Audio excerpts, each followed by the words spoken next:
All right. Good morning. Thank you all for being here. Man, I'm super excited. I thought it'd be like 2 of us here. So there's 6 people in the room. So that's a good thing. Hoping that over time we'll get this built up. And I know we're in Hardin County, which is not convenient for everyone. But thankful for those that were able to come, and thankful for those who were able to join us virtually, and thankful for those who will watch this recording later. So we've got several guests, several things that we're doing. I want this to be your network. I want this to be a service to you. And so I want this to be something that you find helpful, useful, beneficial. It's opportunity for you all to share ideas. And again, I think over time we'll kind of figure out our flow, where we need to be, what we need to do, how we need to do it. We just want everybody involved as much as possible. So Steve and Dale, don't give me a thumbs up. You still hear me as well? You good? Okay. All right. If you don't care, let's go around the room real quick and see who all's here. If you all will just say your name, I'll repeat it in case. Dale, give me a thumbs up if you hear somebody say their name. We'll have the first one. Jessica Turner, I'm Director of Curriculum and Instruction and Elizabethtown Independent. Okay, we got Jessica, and Dale says we can hear everyone, so I'll let you go ahead. Greg Sutton, Chief Academic Officer and Chief of Student Services, Hardin County Schools. Amanda Farmer, Instructional Supervisor in LaRue County Schools. Candy P, Director of Special Programs at Bowling Green Independent. Elizabeth Brown, Director of Instructional Programs at Bowling Green Independent. Awesome. Thank you all, like I said, for being here today. I want to take just a minute if you all have anything that you want to share. I think it's important for you all to share great things going on. We're in the middle of a pandemic. It stinks, and it's easy to get hung up on the things that are going not so well. But I hope you all have something that you can say, hey, this is going really well in our district, that you all can share. Anybody have anything? I'll go. We've got a big initiative going the past 2 years with Orton Gillingham for foundational skills in reading. And those practices we've been trying to implement our kindergarten, first and second grade levels. So we've been kind of staggering our training for those teachers and sped teachers at that level. And we're getting to a really good spot with phonics and PA and those things. And we're starting to move into some project-based learning initiatives, Discovery Education, New Tech Network. So we're pretty excited about a lot of things we have going on in the next 3 to 5 years. And we're in Hardin County. And, you know, our pathways are really growing, and those actually people are here today, some 8th graders visiting to look at EC3, decide what pathway they want to choose when they enter high school. So we're very excited about that as well. Awesome. Thank you for this facility. This is super. This is the first time I've been in here, so this is super nice facility. And it's like you got a lot. What else do you got going here? Early career, college, or early education career. Yeah, we have our academy students here, but we also have different pathways all the way from welding to auto mechanics to health services, IT. A lot of that is housed right here, culinary. So we bring in kids from all 3 high schools through this facility for these programs. Awesome. And our residential maintenance, which is our carpentry, HVAC, electric, it's actually down below the hill. But we're growing our programs, and we've got 38 pathways here, and we're hoping they continue to grow. I had to put our law enforcement at John Hardin High School, but all these programs are taking off for us, so we're very, very happy. Anybody else in the room or virtually don't share? LaRue County started a partnership with Elizabethtown Independent this school year. Just because of the size of both of our schools, we're not all able to offer 38 pathways like Hardin County can. So really looking at maximizing what we have and what they have and sending some kids back and forth, and it's gone really, really well.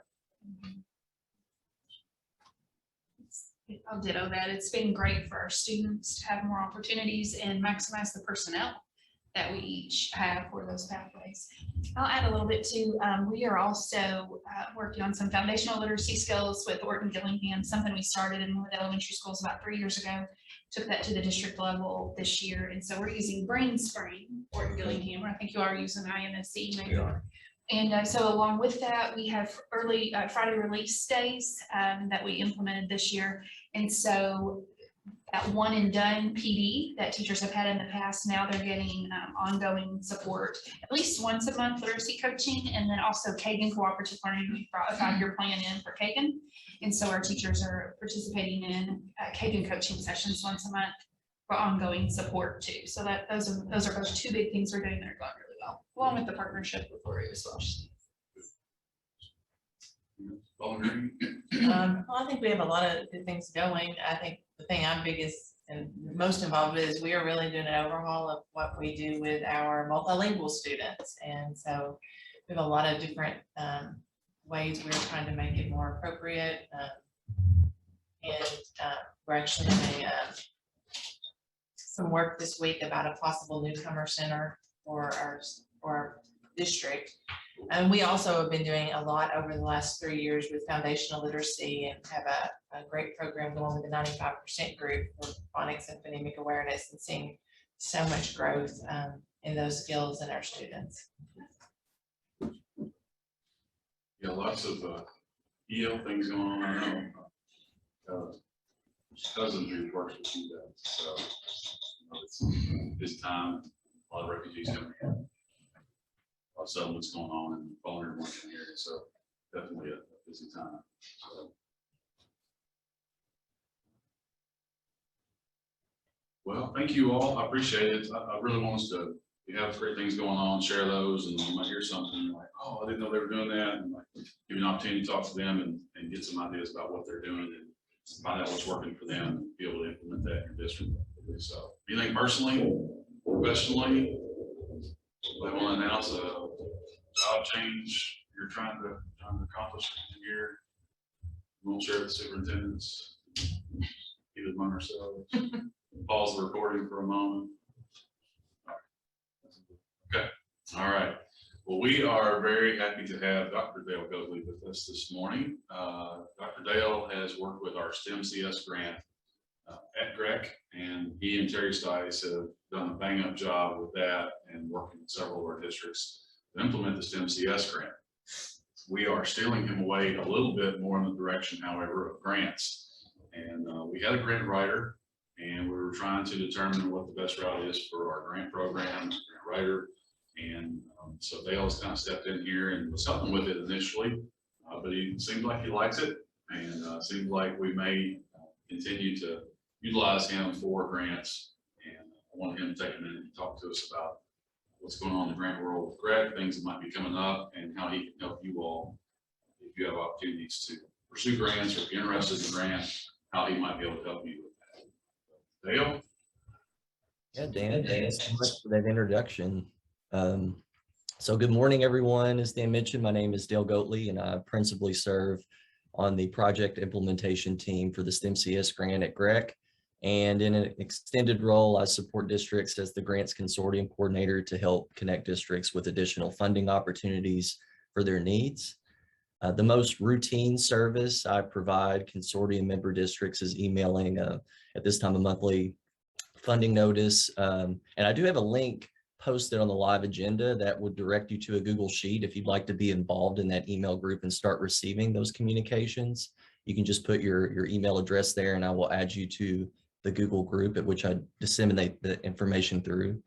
The funding opportunities, though, that I include on that notice are specifically for classroom level, school level projects, and these opportunities are sourced from state level grants and foundation grants.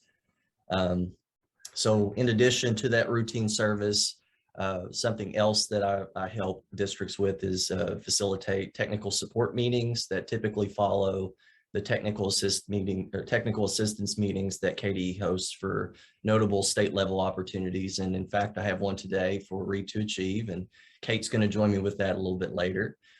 Previously, I've held a support meeting for the Mathematics Achievement Fund, the Kentucky Clean Diesel Grant, and usually technical assistance meetings, they're one-sided, that you get a lot of information just thrown at your way, and you can communicate only through asking questions.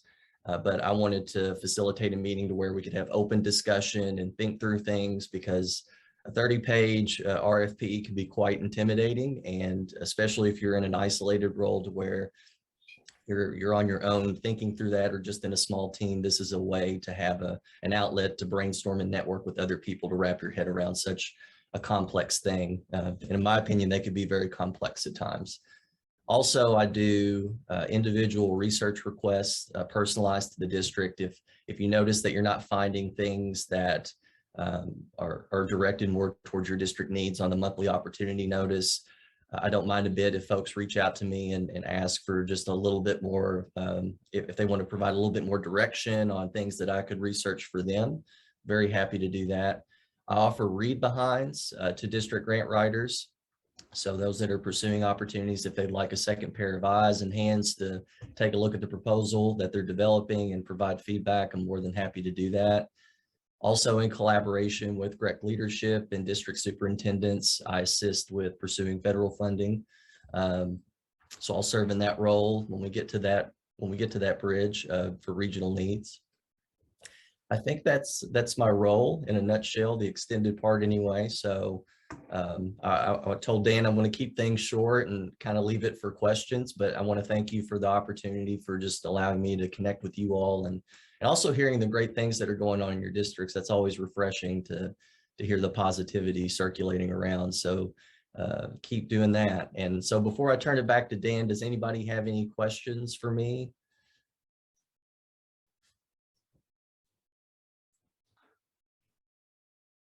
All right, sounds good. Thank you all again.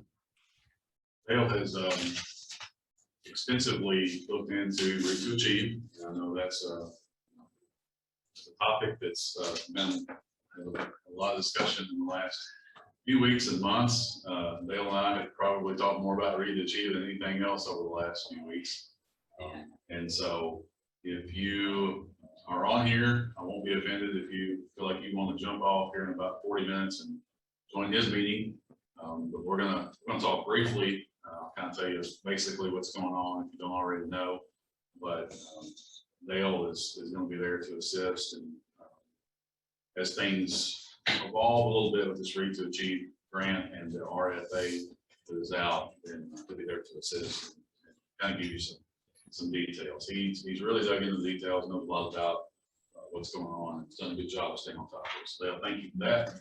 Yeah, and I'll say this, Dan, if anybody wants the recording to the Read to Achieve support meeting, I'm going to record that. And if you just want to shoot me a quick email, you have my contact information in the live agenda, and I'll be more than happy to share that recording with you.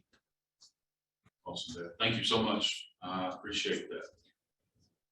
All right. And so next we're going to move on to Ms. Kate Wintuska. Kate has been with us now for 6 months or so, a little bit of side work before that and preparing our summer school materials. She and some others really dug in and led the work of our summer school materials that seemed to go over very well last year. And so appreciate her involvement with that.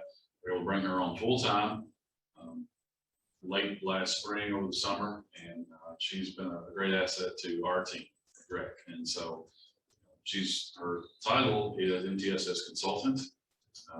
Stephen Moats is on here. He has stolen her away to help with EPIC. I'm sure there will still be some MTSS things going on, but Kate is kind of a jack of all trades and master of all things. And so we're going to use her every opportunity we get in a number of things. So Kate, thank you for being here. And if you want to touch on your MTSS Lunch and Learn and anything else MTSS or GREC, you got the floor. Awesome. Thank you so much, Dan. Good morning. As Dan mentioned, my name is Kate Wintuska, and I'm a consultant here at GREC. I work between the MTSS, the world of MTSS, multi-tiered systems of support, and then recently literacy. And so my two passions and my two loves. I was so excited to hear your all's victories at how many districts talked about moving towards structured literacy resources and instruction. So Orton-Gillingham, ISME, 95%. And so that is fantastic. So we know structured literacy is systematic and explicit phonics and phonological awareness instruction. And it's what evidence-based practice tells us what is what is working. And it can be a huge shift from guided reading, balanced literacy. So, yes, so excited for you all, your districts, as we can support you, definitely let us know. So as part of MTSS, the KDE has been rolling out Train the Trainer modules this fall, which our team, our CRISA team, our collaborative response to reimagining schools, it has been responding to, but then I've also been attending. And so we hosted our first GREC region event on Friday, where we had 15 districts and about 70 people. And from those 15 districts who were able to attend, as we talked about what unites MTSS. So rather than being academic RTI and behavior RTI and interconnected systems framework, which is like the mental health side of it, instead of having those three silos, how do we combine them together to create a streamlined system? And so thank you so much if you were able to send teams to that. We'll be hosting other events in the spring. And so one thing we do to continually learn about MTSS and how we can create these important systems is our monthly lunch and learns. And so this month it is coming up on tomorrow at lunch at 11:30, virtually jump on for 45 minutes. We have conversation about MTSS, how it's a prevention system, not an intervention system. And specifically tomorrow, we'll be talking about MTSS as it relates to SEL. And so social emotional learning. How do we create consistent systems across that academic and that behavior, the academic and behavioral models. And so we are so excited to be partnering with you all and are very responsive. So if there are other topics or things that you think, hey, Kate, I would love to learn more about this, please definitely reach out to me and we will make sure that you get connected to the right person here at GREC. And so if there are any questions, I would love to take those. I do have a quick question. Is there a recording from the sessions that they held Friday? We weren't able to Did you hear that, attend. Kate? That is a fantastic question. And we did not. If you want to email me, I can email you some of the handouts and the slides and those types of things. And it may be something that because of need that we re-offer in the spring. Thank you.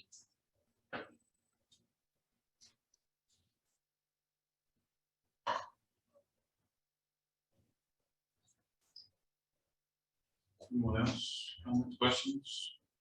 Kate? Thank you all so much. And if there's anything I can do or Team GREC can do to support you, please just let us know. Great. Kate, thank you so much. Appreciate all you do at GREC, and thanks for joining our network meeting this morning. Thanks, Dan. We have Dr. Byron Darnall on here next. He is on his way from Louisville, and so he should be arriving anytime, but we're going to pass on him and move on to Dr. Steve Moats, Director of EPIC, also the DEI co-coordinator. So Steve, if you don't care, just tell us, explain your role, explain what's going on, and I'm going to try to get your slides shared here with everyone. Sure, thanks, Dan. And if you don't get the slides in, that's fine. I'm Steve Moats. I am recently employed at GREC. This is my second tour at GREC. I was part of the Race to the Top team back from 2013 to 2015. Most recently, I was Assistant Superintendent and Chief Academic Officer in Russellville Independent Schools. So I know the roles that you all are working and implementing in your districts and understand the needs and challenges that you have there. I was also the HR person in the district. So I do understand what you're doing, what's happening with you and trying to make sure that you have the most effective staff possible. And And in one of my roles, new roles, is Greg has opened and created a new division that is targeted for educational, professional learning services, mostly professional development and coaching. And a lot of this work has stemmed from the fact that we have most recently been made a provider vendor for the Kentucky Comprehensive Literacy work, as well as RTA. So because of that, we have scaled up our work in literacy. We have for years held literacy academies for early childhood and other grade level bands sporadically over the last several years, but we have beginning in the summer of 2022, we'll be holding several literacy academies. In this first slide, you'll see the information that's focused specifically on those literacy academies that, although they are designed for grantees for Kentucky comprehensive literacy, they are applicable to any district who is working to improve literacy practices in their district. This slide is designed to give you kind of an idea of what a literacy academy looks like. We are doing them by grade level bands: early childhood, kindergarten through second grade, third through fifth, middle school, and high school bands. And as Kate mentioned earlier, she's one of the newest team members in EPIC, and she is primarily working with the kindergarten through second grade and third through fifth grade literacy academies. These academies are designed to have 5 touch points throughout the year.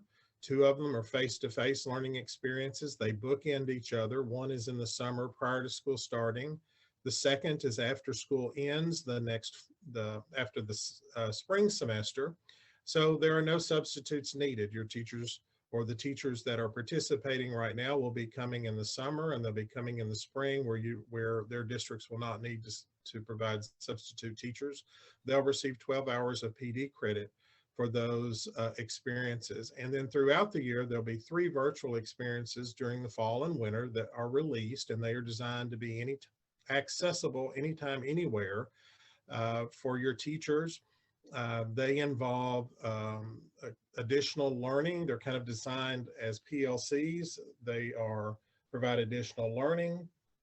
Your teachers are tasked with a instructional strategy to use, and then to flip it back to us so that we can provide feedback to them on what they're doing. They also receive a literacy kit that's full of materials that they can use that matches the instructional strategies that are being taught and learned and used at the academies. The evidence-based learning anchors that are provided in these academies are listed there for you to see. And also part of this not only is the fact that we are learning in networks. So we will be working with hundreds of teachers from across many districts, many grade level bands, and many content areas, with our middle school and high school people getting specific learning in literacy content-based curriculum. And these academies are going to start actually in July and June, but we're also doing some pre-work in the spring of 22. We will be opening these academy experiences to all districts within our region and across the state. So if you are interested, don't hesitate to reach out to me about the literacy academies. I would love to talk to you more about what we're doing and the excitement around them, as well as we have several consultants. I'm working closely with Jamie Spagnardi, who can also provide information to you or others in your district if you're interested in learning more. If you'll move to the next slide, Dan. In our development of EPIC, we have several offerings that we're providing to our districts, pay-for-fee services. These are the learning academies. As we gear up, we know that we have several literacy academies that will be being held next year. There may be others like in numeracy, STEM and STEAM, and instructional leadership and coaching.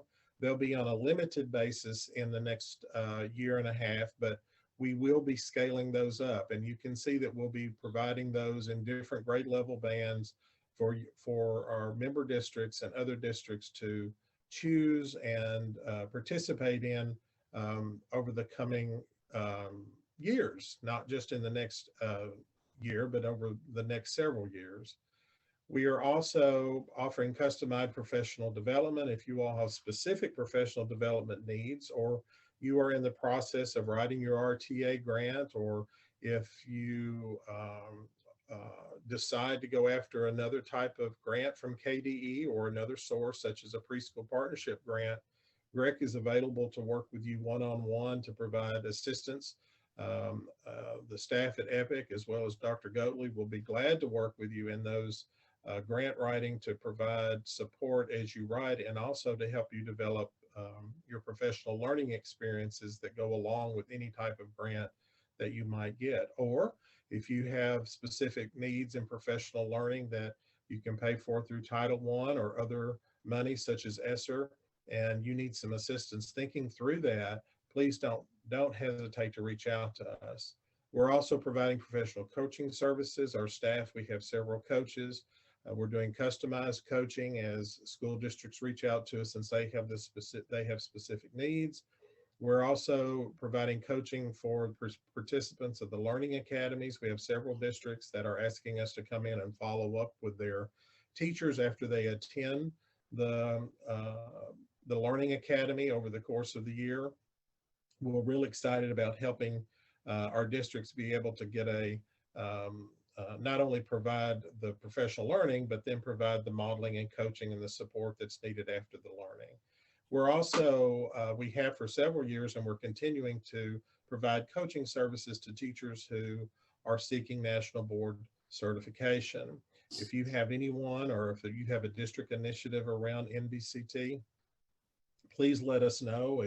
If you have any needs for supporting your teachers through coaching, Dr. Angie Gunter, who many of you all know, has provided lots of support over the years to many teachers in our region as they have looked for that certification. Dan, that's it. I do have a flyer that can be provided you all that gives you some more details, as well as some videos about our learning academies. I can, with Dan's permission, I could put a link in the chat box, and you can find that document that has the initial offerings from EPIC, Educators Professional Implementation Center at GREC. And as I said before, it's great. This is a great opportunity, Dan, for me to reconnect with some people that I've connected with on the other side, but also now at GREC. If you have any questions or any needs, just feel free to reach out to me. Thank you. Steve, thank you very much. Telling Greg before we started a little bit about EPIC and how excited I was about what we are, the direction we're going with that. Initially, I mean, there have been several things that come along. You see the list here, things that we've got going, but with the Circle grant, that provided an opportunity for us to jump in. Several districts, there are 11 GREC districts that received the grant. I'm trying to remember, I can't remember the list on your, you got the provide an opportunity for us to be the provider of professional learning. And as we were exploring that, exploring other things that we can do, we felt like it was a great opportunity to kind of get in and offer services that you all can come, instead of going for a vendor that's outside, that's you may or may not have a good relationship with, you may or may not feel comfortable working with. Most people feel pretty comfortable with our staff, and we've got a great staff. And so we felt like this was an opportunity to expand that, to reach beyond just the Circle grant, but look at other opportunities as those listed here, and other things that may come along as well. And take advantage of the opportunity, not only to generate some funds for GREC to provide more services for our districts, but also to streamline the things that we serve, the products and the services that we provide. So we're not looking to completely shift gears and make everything fee-based, for sure. We definitely want to continue to serve our districts, provide learning and professional growth in a variety of ways that is free or for a nominal fee. But then there are other opportunities where you're going to pay somebody thousands of dollars and you now have the opportunity to pay us. And again, we know that that's going to mesh with the other things that we're already doing with you. We already know your districts, we know you, and you've been in Greg, you've seen the big blue wall. It says professional. Help me there, Steve.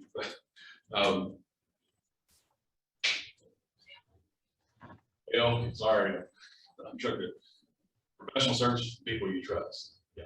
So lost my train of thought there for a minute. So yeah, Steve, Scott Howard came up with that. We were trying to come up with a little catchphrase and something that kind of simplified what Greg is all about, and professional services for people you trust kind of rolled off Scott's tongue, and they were like, man, that's it. That just kind of identifies what we're doing. So we won't be able to provide the services we've been providing up to this point, but also expand that by having these opportunities for you all.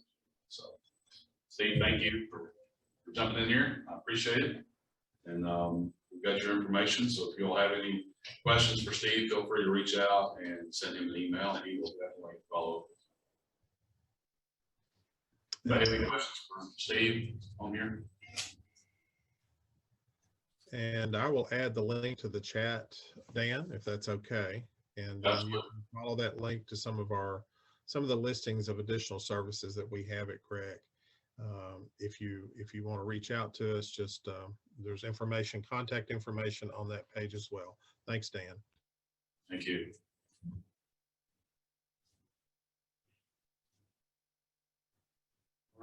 So we will move on along, and Chase is on here or not? Chase was texting me a little bit earlier. Chase, are you with us? Let's see, Chase, so we may, and Kaylee, text them real quick and see if they're ready to join us. They're in a meeting today, so they were gonna have to try to hop off and step out of their meeting to get on to ours. So give me just a minute.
A few more join our meeting. Thank you all for coming on. We're kind of waiting right now for Chase Golf and Kaylee Crowder. They are in a meeting today with the other CRISA directors and learning acceleration specialists, SEL specialists. They're in Lexington today, actually, and so they're going to step out and get on our meeting. So I'm going to give them just a minute to see if they are able to join us.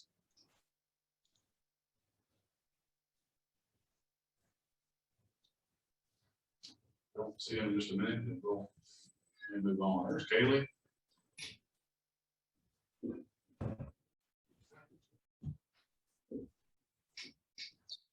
Hi, Kaylee. Hey. Thanks for Lexington this morning. Oh, pretty good. Good, good. Okay. Well, we're going to jump ahead to you, Kaylee, if you don't mind. You want to tell us a little bit about your learning through teaching program? Absolutely. Hang on one moment. Let me share. And I apologize in advance for any background noise. I just stepped out of a training, so there could be a few things going on behind me.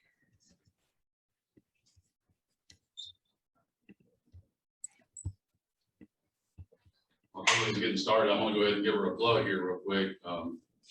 Several of you all have talked about the need to support your option 6 individuals who are coming in, or maybe emergency certified people who are coming in and just don't have the educational background everybody else has. And that is a huge need.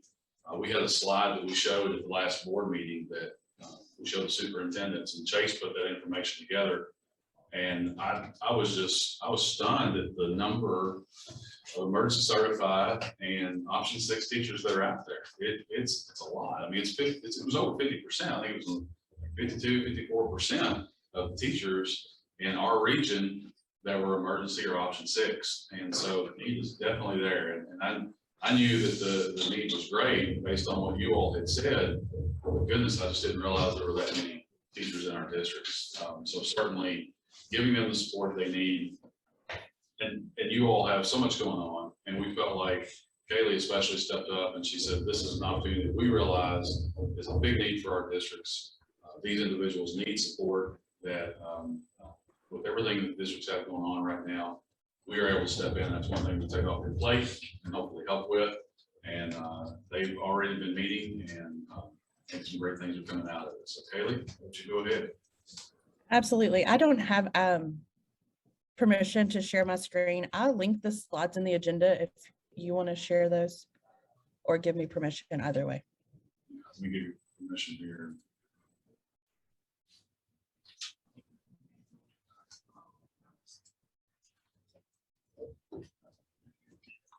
Okay.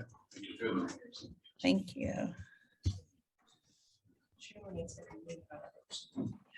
All right, can you see those okay? And thank you. All right, so this opportunity is called Learning Through Teaching. As Dan said, our CRISA team, when we first joined Greg in July and August, our first goal was to travel around to our 45 different Greg districts and have some authentic conversations around where the needs were coming off of the crazy school year that we had last year. And the overwhelming majority talked a lot about the influx of new teachers, specifically those that were emergency certified or those that were a part of an option 6 or alternate route to teacher certification. So our team started brainstorming ways that we could fill those needs. And one of those was this Learning Through Teaching program that is really targeting those option 6 emergency certified teachers. Chase talked to me about providing this because like him, I was also an option 6 teacher 10 years ago when I started my career. So I do have a passion for the program. I know what it feels like to enter the teaching field and not have that opportunity for the student teaching and just kind of have to learn as you go. So here's the flyer. It is also linked in the agenda. It has the important information, but I did want to share the key highlights with you all. We have had one session, but anybody is welcome to join as you see fit for the remainder of the school year as well as for next year. So we have 2 sessions remaining this year. They're half-day sessions. You can choose to enroll somebody in an AM slot that goes from 8:30 to 11:30 or a PM slot that goes from 12:30 to 3:30. So these sessions will be on January 19th and March 24th. We'll have 1 summer session this year, and then we'll have 4 sessions next year. The idea is to kind of form this like an option 6 cadre network, a community where teachers can truly share and, have the opportunity to talk with people that are going through the same kind of thing, as well as be led through evidence-based teaching strategies that they can take back into their classroom and implement immediately. Along with this opportunity, registration would include at least 1 on-site coaching session per academic year. As of now, I'll take care of those, but if our cadre continues to grow, we'll bring other people in to help with those that are members of our team. What the most important thing I want to share with you about this is these sessions are all very strategy heavy. Any information or learning that we share with participants will be highlighting specific classroom strategies that, again, they can take back and use with their students to make their lessons more effective. So here's some scenes from our session last week. Our focus was around growth mindset. We did a collaborative activity with some note cards. We modeled some specific Kagan strategies for engaging learners in academic discussion. And then we really started to build our community of learning through teaching participants. Throughout all the learning for this cadre, it will be based into and reflected back on the 10 mind frames for visible learning. Of course, you all are all familiar with John Hattie's work. So these mind frames really are divided into impact, change and challenge, and the learning focus. Our first session, we really started off in mind frame 4, and that's where most of our learning will happen next time. And it's I'm the change agent and believe that all students can improve. So this really dives into the research of Carol Dweck, and that's what we looked at with our growth mindset work. And also one of the effect sizes it investigates is the idea of classroom management. When I collected all of the data from these participants, the number one thing that they talked about they needed the most was strategies for classroom management and environment setting. So that's definitely something that we know that these teachers need, that we're going to continue to provide them.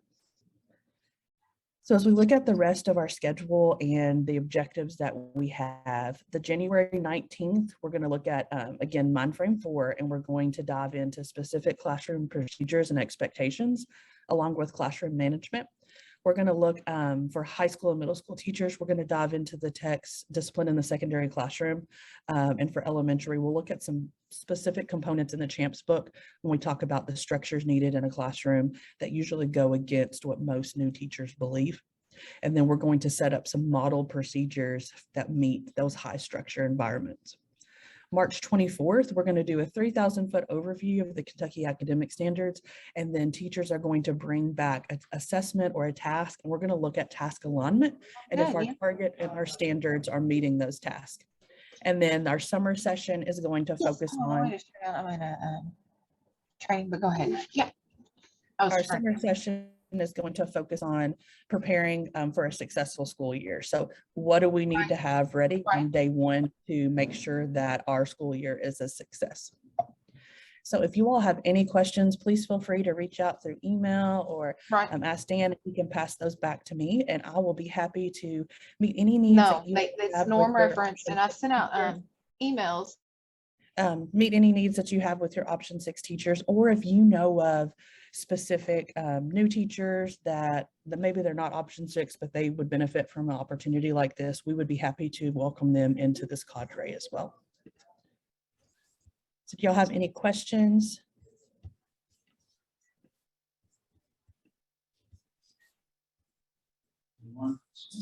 Scott, I see, yes, on the agenda, the slides are linked, and the flyer is also linked on the flyer. You can reach the registration information. You're welcome. Any other questions?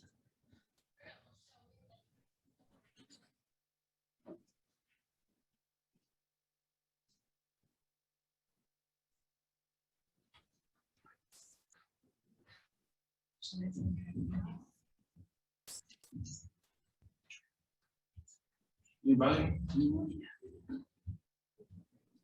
Super excited about this. I really think it's a great service for our districts and for these individuals. And they're, I mean, for those of us who've been through the teacher education program, we were sort of prepared for what's come our way, and no one's prepared for exactly what we're dealing with now. But all things being normal, it's a challenge for someone who's not gone through the process and not been trained specifically as a teacher, not done student teaching. Of course, many of those people come to us as having served in the school, volunteer, been an aide or something, but not. And so we're definitely thankful for Kaylee and her team and the training that they're providing. They will step in for a few minutes. I know they're doing some great things with that group and hope to continue to grow that group this year and beyond. Dan, can I just hop in for a second? Just to put some data to this, because I know this was a conversation that started back in the summer, and everyone was hiring option 6 teachers and emergency certified folks. And so part of it, we heard some things. This is a big issue. I just come from a district where it was an issue.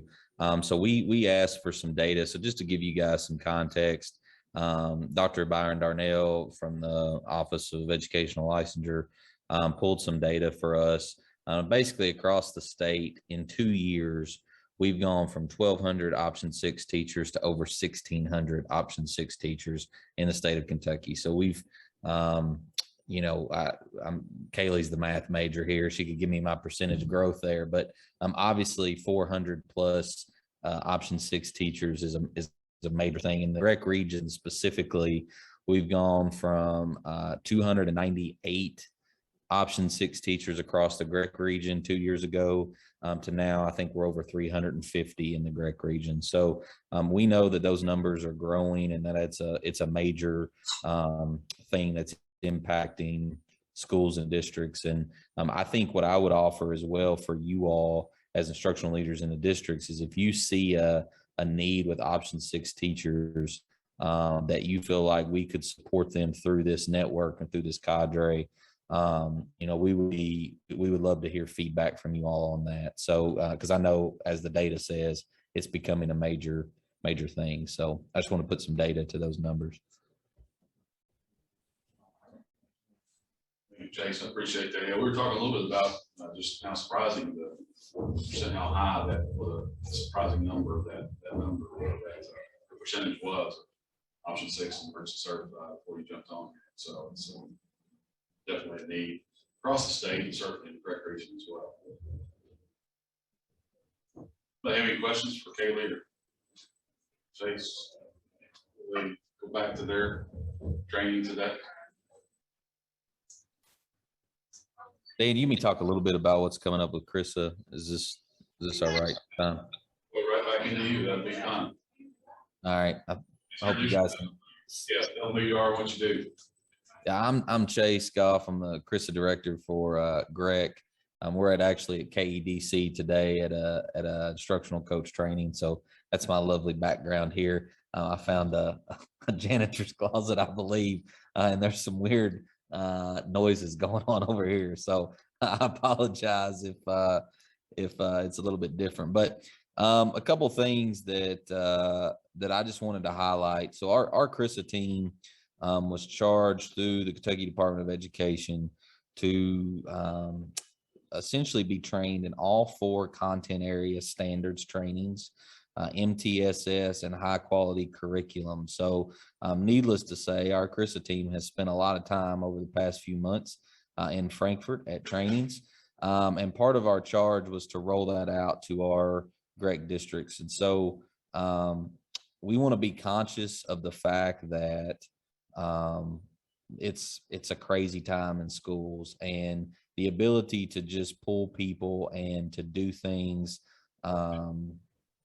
maybe the way we've always done them isn't really feasible at this point. So our team has tried to be very conscious about how we lay out that work. We also know that we've been doing standards training in Kentucky for a really long time, and you know, we need to think really strategically about how we prioritize that work. So I just wanted to highlight a little bit today of some things that are coming. I hoped to have been able to have provided a few flyers, but I think our events team is still processing those. Hopefully they'll be out to you sometime this week. But the first one that we wanted to tackle was social studies. We know social studies standards were unveiled in about the time the pandemic started. And then this year, there's obviously the tests are supposed to be operational, so we'll see what happens with that. But we wanted to tackle social studies first. So we have created, and we've worked with Dr. Jane Kirchner at West Kentucky University and the folks with DBQ, document-based questioning, to think about how we roll out standards for elementary, middle, and high school social studies in partnership with those 2 groups. So we are going to have 3 days of training for each of those groups in the spring semester. I think 2 of them are in the spring and 1 of them is in the summer. But the goal would be that teachers have an understanding of DBQ, document-based questioning, that project and that methodology. And then we will also be able to provide a kind of understanding of the CAS, the academic standards for social studies. So one of the things that we have tried to do pretty heavily is Krista has tried to resource that. It's not a free training. It's 3 days worth of training. There's a lot that goes into that, but there's a lot of resources that you'll have access to. The digital base or the document-based questioning project they'll have major resources for teachers. You'll have digital access to that for a year. Your teachers will. They'll also get a binder of all sorts of things that are part of that. Chris is actually paying for Dr. Kirchner and the DBQ folks to come in. So it's a pretty reduced rate for 3 days of training that you would otherwise, have to pay substantially more for. I think it's around $425 for 3 days for each grade groups of bands. But social studies is where we're going to start that conversation. Like I said, I hope to have been able to put flyers out in front of you today. That's where they were going to be linked there. As soon as I get them, I'll link them here in this agenda, but I'm sure Beth Beckham will send them out to you. They should be coming out relatively soon, but I think it'll be a really high quality training for social studies. So, again, however you guys want to choose to do that in your districts, but we know that social studies is a pressing concern. They have brand new standards. They're very different. I think if you've looked at the CAS or spent much time there with social studies, are very different than what was previously there. And we wanted to make sure that we provided a very high quality training for those.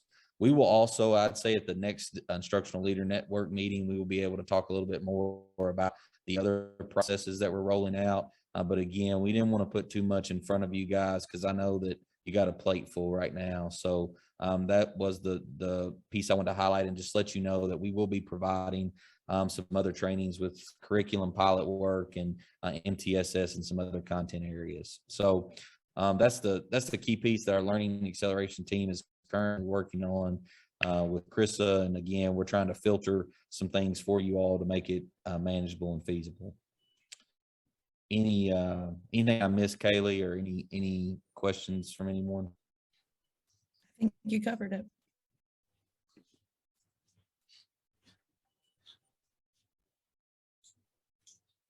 Any other services or anything coming up you want to touch on, Chase, while we get everybody here? It's will be February before we meet again, but I don't know if you got anything coming up between now and then in addition that you want to add that you've not touched on.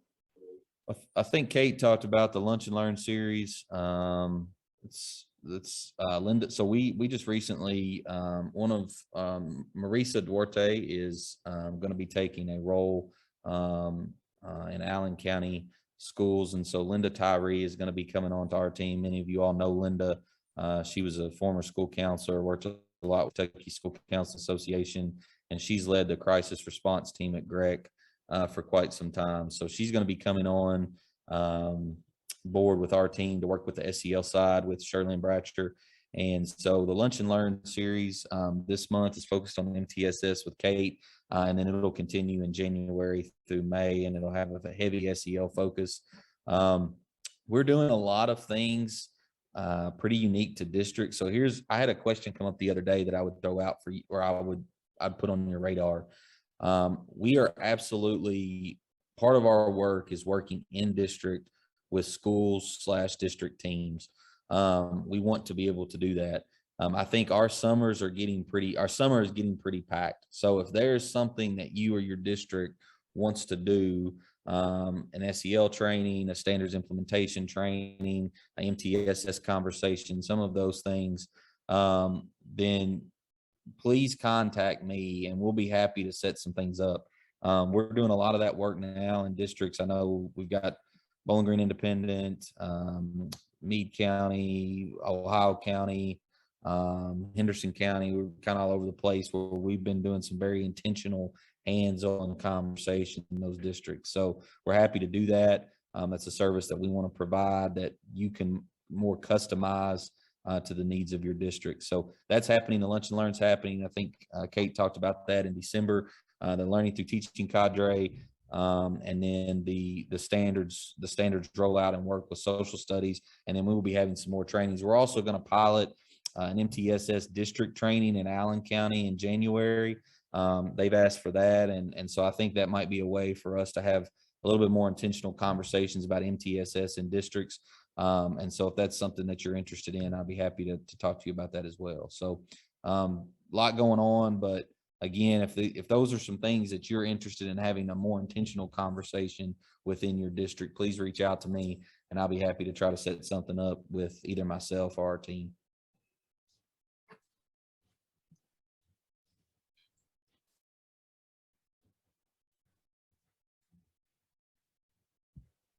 Jace, thank you for that. I appreciate your time. Camera back on there. Thanks for your time. Thanks for being on here this morning and sharing what things going on with Krista. Happy, proud of the work that's going on with your team and things that you all are learning and trying to bring to our districts. I think, the one thing when everybody's at a different place and everybody's got a lot of things going on and everybody's trying to figure out how to spend the rest of their money, and it's just a crazy time. But please just know that this team is there for you.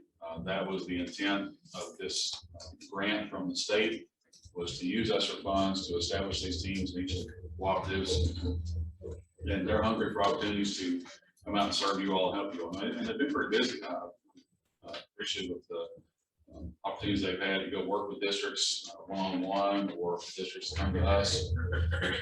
And more of those are on the way. But don't hesitate one bit. This is kind of one of those. We don't want you to hesitate ever to reach out and say, hey, I need help with something. But this is definitely a team that's put together with the literacy, math, and with SEL supports that are really at your service. And they are tasked with coming out to see what you need. And they've been to pretty much all the districts, or at least have made contact with the districts. I know Chase has talked to all of them, and in many of those cases, it might not have been you. It might have been your superintendent or someone else at the district level. But they're certainly willing to talk to anyone at the district office, any of you all. If you need anything, Chase's contact information is there. Kaylee's contact information is there. Sherilyn Bratcher is leading our SEL part of this, and I can get you her contact information if you need it, but many of you have heard from her already. So we just really want to utilize them as much as possible and to meet the needs of your districts at this challenging time. I think the last thing I'd say to that is I had a superintendent tell me, and I think this is something that our team has continued to come back to over and over and over again. I think one of the things that happens sometimes with grants and roles like us is that we look at the overall success of our team and the grant, and that's fine. That's something that we need to measure, we need to look at. But I think in an individual district, they want to know how the CRISA team is going to support their district, not necessarily how the CRISA team supporting all 45 districts. And so we want to be highly intentional about personalizing the services, even though there's 45 of you all. How do we personalize that for you guys? Because at the end of the 3 years, we want you all to know that this team existed to serve your district and your kids and your students. And that's the heartbeat of our team. And so that's something that we come back to a lot. And so, like Dan said, if there's something that we can do to service you guys, we can make that work. We'll try to do it any way we can. Thank you all. Chase, thank you, and have a good rest of your day with your trainings there. And Thank you. Careful in the janitor's closet. Don't fires or knock over any brooms or spill any chemicals in there. Yep. Thanks, man. See you guys. All right. Just heard from Dr. Darnell. He was at breakfast this morning in Louisville, and he said he kind of got held up. Superintendents, I think, were asking him a lot of questions, so he got pinned down for a little while, so he was late leaving. I knew he had a 10 o'clock, 9 o'clock Central, 10 o'clock Eastern time meeting with a group of principals, so I am not sure that he's going to be able to join us. I did ask him if he had some things he could send us, that we would add those to the agenda or to the notes that I send out the next couple of days to everyone. And so we'll see if if he has anything he wants to pass along. And if not, I told him we'll be prepared to hear from him hopefully in February, which will be our next meeting. But we wanted the Department of Education to have an opportunity to come on and talk and share things going on with them, and to encourage you all to ask any questions or bring up any needs that you all have, see how they can support you all. So, and if we can help with that anyway, the cool thing that I've discovered in this role is that now, these people, these names I heard of, people that I heard of at KDE, now have an opportunity to interact with them more frequently and work with them, and they have been a big help to us. And so we're thankful for the things that they're doing and the ways that they're trying to help you all. So any way that we can help facilitate that, please reach out. So I think that goes through all of our guests. Let's come back over and make sure I didn't miss anybody, but any questions so far from anything we've discussed from any of our visitors to the meeting?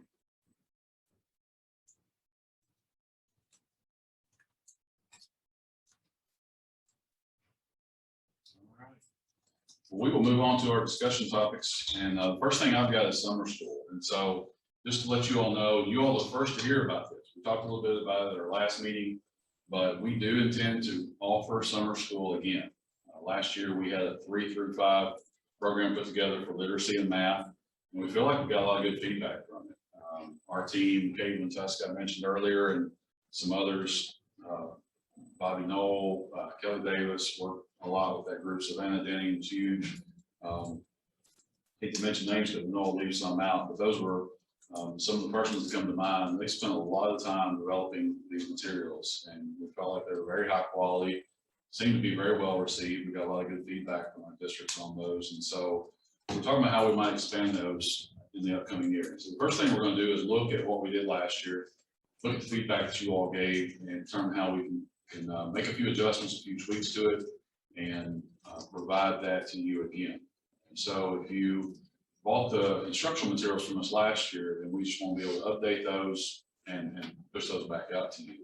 If anybody wants to join us that did not use the summer school materials last year, then certainly we want to be able to provide those for you as well. We are still trying to determine a couple of things. First of all, we do plan to add K through 2. That was one thing that several districts had asked about. We know it's a need. Last year we were on pretty short notice. It was early spring when superintendent said, hey, we're kind of pressed for time. And if you think back to 9, 10, 11 months ago, you're like, we're just trying to survive, we're trying to get through. We don't have time to stop and prepare. And I mean, you're just hoping to have teachers who would be willing to show up and to do it. And many of you all were pulling teachers from other content areas and other grade levels, and you're just trying to make it work the best you could. But the last thing that you really had time to do is stop and really prepare a good curriculum. But we did, and I'm happy with the product that we provided. Our district seemed to be as well, and so we want to offer that again with the updates based on the feedback. So again, the K through 2 is something we're going to develop. We are working with some of the educators, not only in Greg, but in some area districts and some contacts that we have to try to develop those materials. So I did want to ask, well, I've got you all here, and if you're in the room and if you're online, do you have any input, or do you have any questions, or anything specific you would like to see as far as content or delivery or materials or anything regarding the K2 literacy and math portion of summer school as we develop this?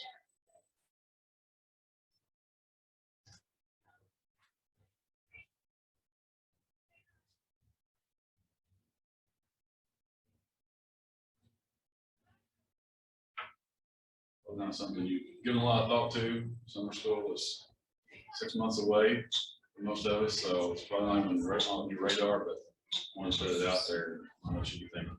Give just a couple minutes for anybody that can think of anything that would be good input for our teams that we can develop this.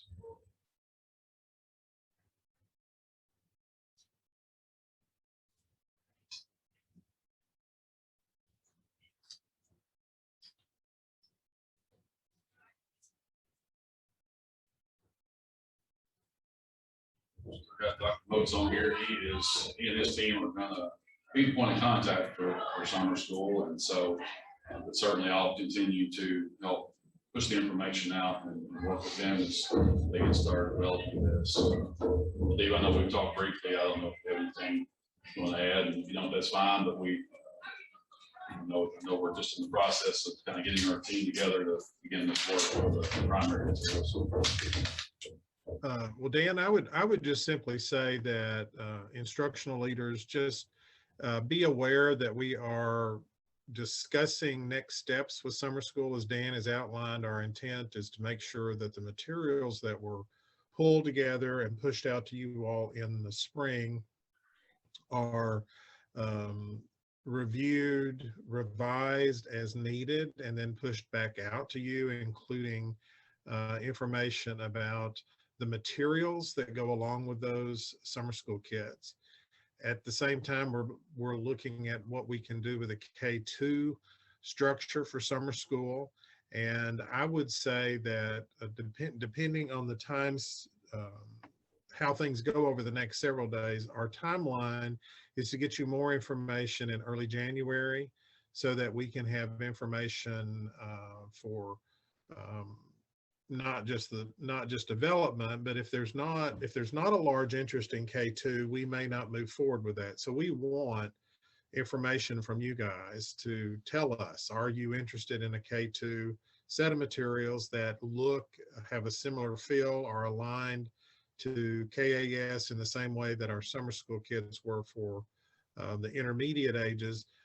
Go ahead and reach out to us. Dan, I don't know if you have a system that you would use to gather that information, but that will go a long way in helping us to determine the effort that we should put into making that happen for you all. So just keep waiting for information. We'll get it out to you as soon as we have something definite as it relates to the new sets of materials. Knowing that the old set of materials, there will be some information coming on how that is updated and what you can do with next steps concerning material costs or material acquisition and costs. I'm glad you mentioned that, because that is an important part of this. We did have several districts who said they wanted the primary materials, but we want to get a formal commitment and find out. So if it's 3 districts, then it's going to be a little bit of a challenge for us to spend the time and effort to put into developing this. I do feel like the interest will be more than that. We don't have a magic number. We haven't said, well, if it's 5, yes, if it's 4, it's no. But we will be sending something out just to get a little bit more of a commitment from you all so that we know what we need to do. We don't want to utilize our people 2 or 3 months developing this and then not have the interest there. But just watch for something from Steve or I in the next few weeks, next month or 2. I would say we will send an initial email out before Christmas break, at least a heads up, and begin collecting numbers and interest by early January. And then we can try to get commitments by February, get the materials developed and ready to go out. So Steve, thank you for that. A couple of things as far as a note that I put on here was regarding materials. And Steve and I had this conversation and we talked about, okay, last year what we did was the building was, I won't say the building was shut down. We were still having things, but nobody's coming to grad because it's COVID. You can't come to grad. You can't get in the tight room and have meetings. So we just didn't have a lot of meeting space being utilized. So we shut down rooms 1A and 1B, which is right there in front, all by the bathrooms. And it was filled with all the summer school materials for about 3 months. And our team was in there packing and sorting and counting and doing all of those things. Now that we're kind of back up and running and having more meetings in our facility, we're not going to have the space to do all of that right there. So the challenge is for you all, and Steve said, well, if it's me and I'm in the district and you're ordering it, I just want it to come to me in a box and be ready to go like it was last year. And I know you're willing to pay for that. I feel like most of our districts would be. So we've got to determine what's feasible. We talked about the possibility of big materials, like if there's getting 100 copies of a book, we might be able to ship that whole box to you from the manufacturer or from the printer, from the book company, and then that would arrive at your office. But then if there are some other miscellaneous things, like last year, I mean, we had everything down to pencils included in the packet. So instead of you getting on Amazon ordering paper and pencils and 6 other little things, then we might be able to put that together for you and you get that box of materials from us. And then the other thing, the other option that we have is that we'll just provide you a list and you take care of it, you order it. The challenge for us is we want to be able, it was great last year, it was a lot of work for our staff, but we loved being able to hand your teachers a box and say, here it is, here's everything that you need. You've got the materials, you've got all the materials, take this back to your district, open it up, hand it to someone, and they'll be able to take it and run. You know, again, the challenge is we just do not have the physical space to do that with the anticipation that we'll have the same level of interest or more than we had last year. So we want to help you all as much as possible. But one thing I started to say is the challenge sometimes as you order large quantities of things, the first thing we did was we counted, and sometimes everything wasn't there. So then you have to contact the supplier, and if that's going to LaRue County or if that's going to Hardin County or somewhere else, it's hard for Christina to work that out remotely from Greg between you and the manufacturer or the supplier. So we're gonna present those options to you in this survey and see what you prefer and kind of blend that with what's doable for us. We won't provide as much service as we can, given the amount of space and resources that we have there. So, Dave, again, thank you. We'll be talking and getting information out to everyone in the next few weeks. Any questions about summer school? Any input that anyone has? I'll get you all here. I'd love to hear from anyone if there's something that you need or you want to see. And again, we'll provide that opportunity for you to give us some input in the survey that we'll send out. If there's anything right now that comes to mind, speak up and share.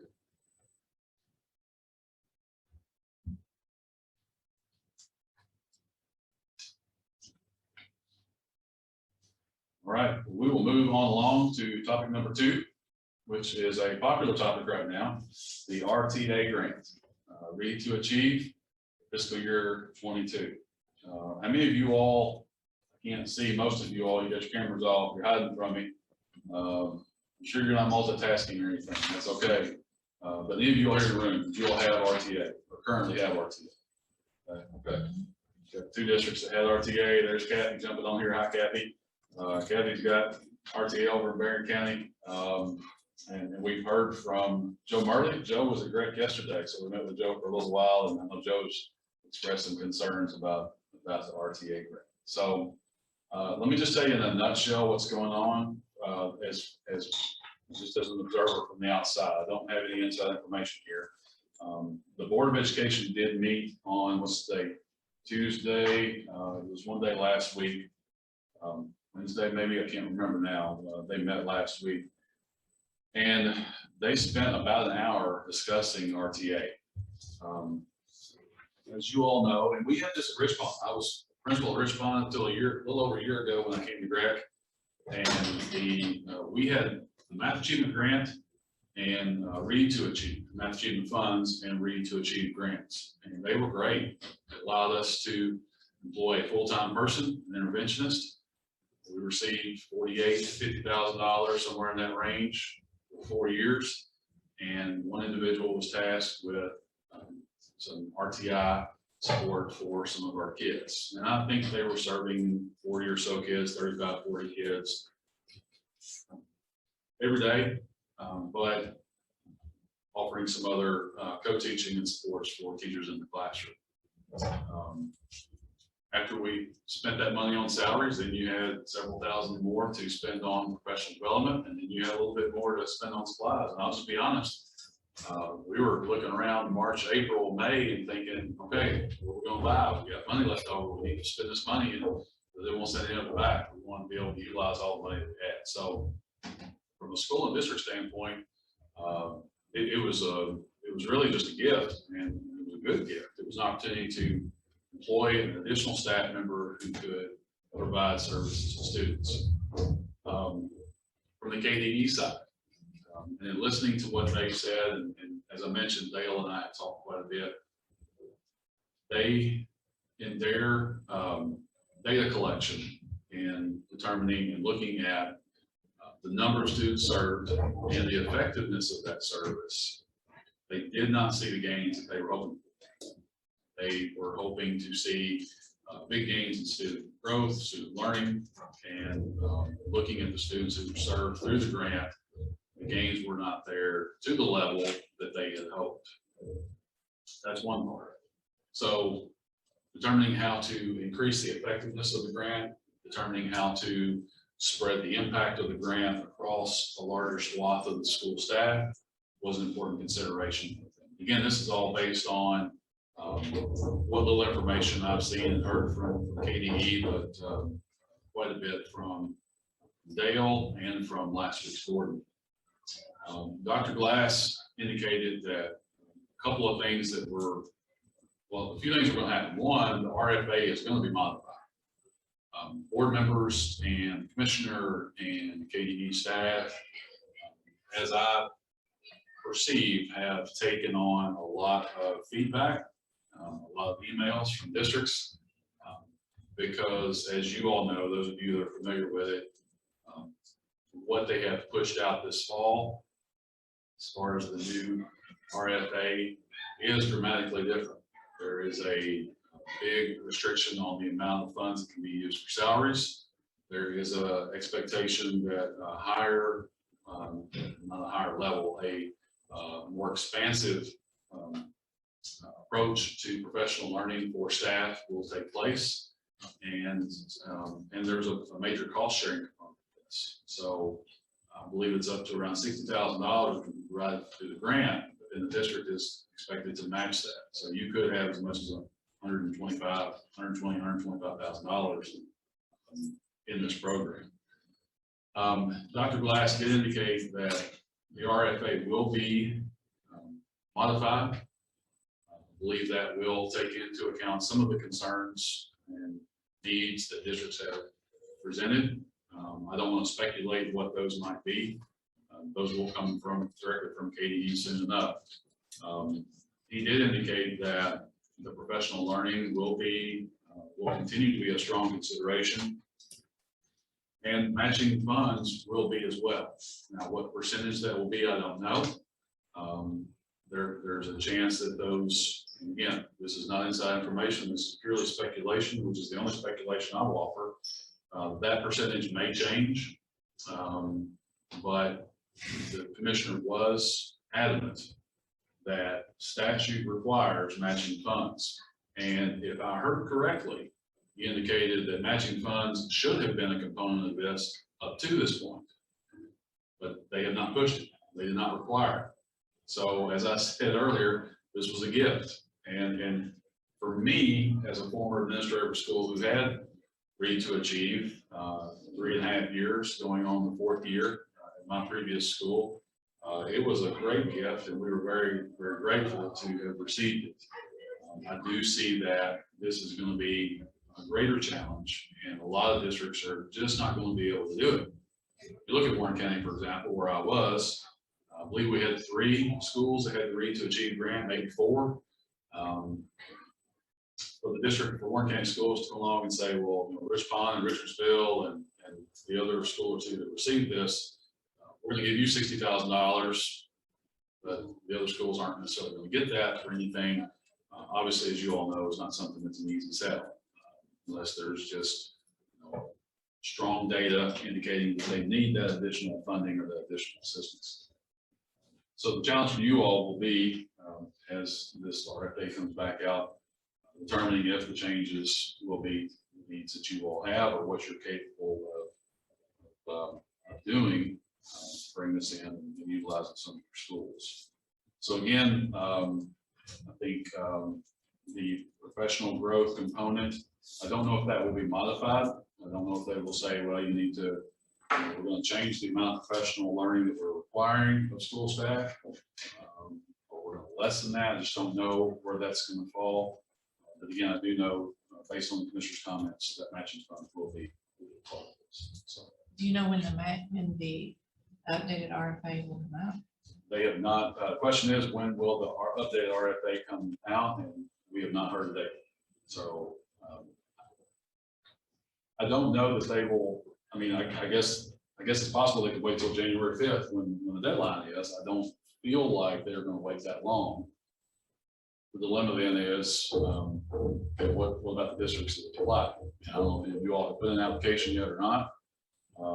I know a lot of districts said, no, thanks, we can't swing that because of the changes. But for those of you in the room, those of you online and elsewhere, I'm sure that you're still considering, okay, well, this might actually be something we do, depending on how the RFA comes back up. So short answer is no, they've not said. I think right now I think they're coming off the tail end of getting a lot of feedback and having conversations about what this is going to look like. Commissioner did mention last week, this may give you a little bit of an idea that it's not going to be like this week. They do want to work with the steering committee more closely. I believe that was one concern, was that they had a short timeline on putting this out, meeting the deadline that they had to release the grant RFA.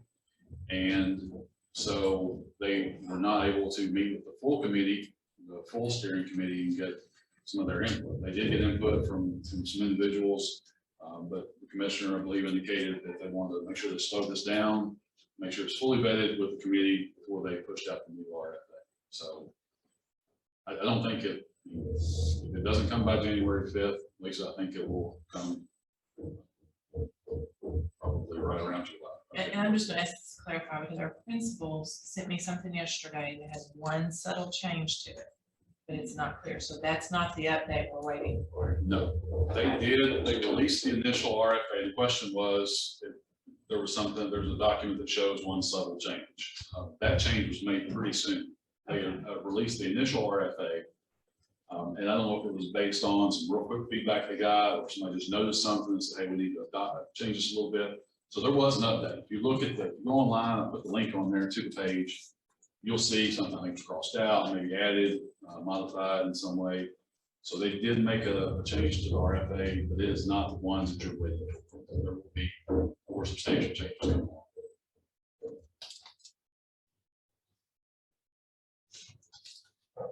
Good question. Thank you for clarifying that. We'll let them know, because I think they're on the other call. Say again. I think they're on this other call, so we'll let them know that. Gotcha. Yeah, several people are on that meeting with Dale right now, and so when I send this link out, send the link to the recording. I will also send the recording of Dale's meeting that's going on right now. He's got a little bit more, a few more specifics that probably good for you all to review and hear from him. But again, he's kind of like me. We're just kind of waiting right now to see what changes take place, and then hopefully how we can support you all in working on that. If you do decide it's something you want to go with, we'll, as Dale mentioned, we're happy to do a read over, read behind, take a look at what you submit. And he has really dug in, and he's going to be very familiar with the guidelines and what they are expecting. And he'll be a big help to you all. So please don't hesitate one bit to reach out to Dale, or reach out to me, and we'll get you hooked up to look over your application if it's something you decide to pursue.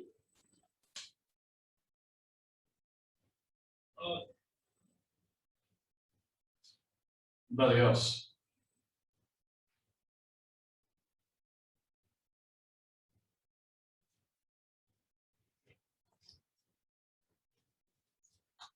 I did put the link there to the board meeting. I think it would, if this interests you, you can watch between at the time there, 1 hour and 23 minutes into the board meeting, Nikki Ray begins explaining some of the initial design and some of the things that happened and feedback. And so she talks for about 12 or 13 minutes. Dr. Glass then talks. If you've got another 40 or 50 minutes, then you can hear all of the board member comments. There's quite a bit of back and forth and quite a bit of information shared. Again, we're just kind of waiting to see what happens. Anybody else? Comments, questions? Okay, so yeah, MAF grant. That's a good question. I started to mention that. MAF has been pretty quiet. I've just not heard the buzz regarding MAF as I have the RTA.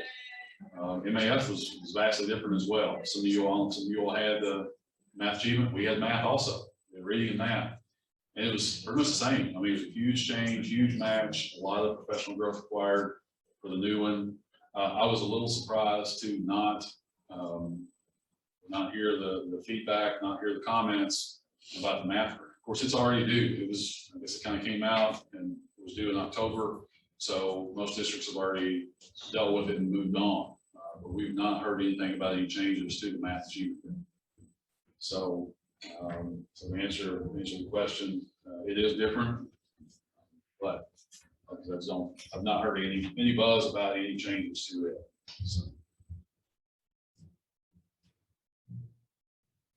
Anything else, anyone?